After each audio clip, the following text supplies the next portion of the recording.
Welcome back to Nasdaq Trade Talks. I'm Jill Malandrino, Global Markets Reporter at Nasdaq. We're coming to you live from Inside ETFs in Hollywood, Florida. And rounding off coverage for day one, we have Michael Arone. He's the SPDR Chief Investment Strategist over at State Street Global Advisors. Just fresh of the fixed income panel, so we're going to get all the inside info from you here. What were some of the topics you spoke about? Because I have to tell you, a lot of the coverage here on Trade Talks, fixed income has been in almost every single interview we've done. So what's happened with low yields on most fixed income, 10-year treasury yields trading at 160 today, and income being such an important part of investors' total return, it's become a real challenge. So how to generate total return using fixed income was a big component.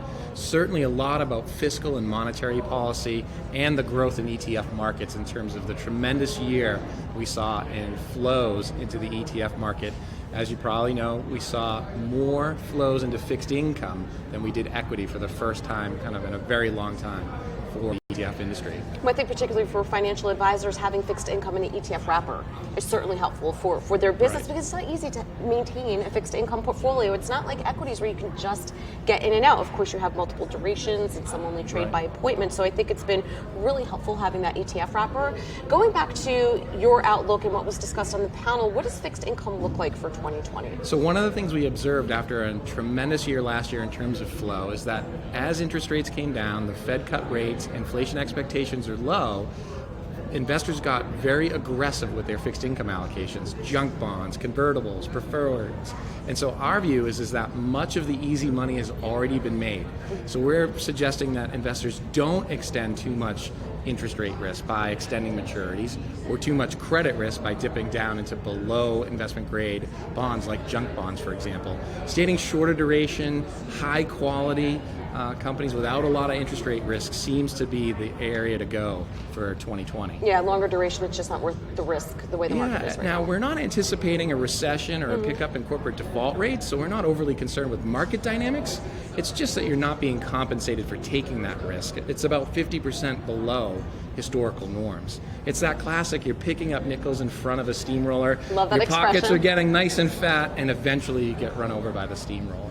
All right, now you also spoke about emerging markets. It's another theme that we've been discussing here as well.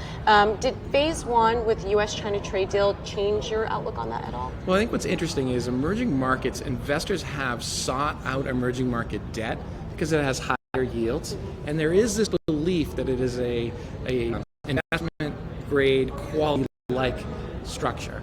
And so without taking on too much additional credit risk, you can capture yield, and it's become quite popular. And the U.S.-China trade deal should result in better overall growth in terms of emerging markets. That should be a benefit from that perspective. But the challenge, I think, remains that yields are compressed relative to history because so many people have invested in EM to capture yield in a yield-starved environment. So I do think it is helpful for EM allocations, existing EM allocations, to capture incremental yield. I'm not sure I'd be tactically adding there at this point. All right, now, while we're here, we have the SPDR Chief Investment Strategist. We all know the SPYs. What about your equity outlook for 2020? 2019, that was a fabulous return. Getting over 30% could be a challenge in 2020. We have the election coming up, and in January has certainly kicked off to be a volatile month. What does it look like for 2020? So here's the thing. It's been a great, not only was 2019 great for returns, but the decade was great. Above average returns for equities, above average earnings per share growth, flattered by a lot of things like persistently declining interest rates, lower taxes, and a real concentration in margin expansion in the technology sector. A lot of those tailwinds aren't likely to exist going forward or kind of repeat themselves. So our expectation is returns are likely to moderate. And in a lot of ways, economic growth and corporate profit growth peaked in the first half of 2018.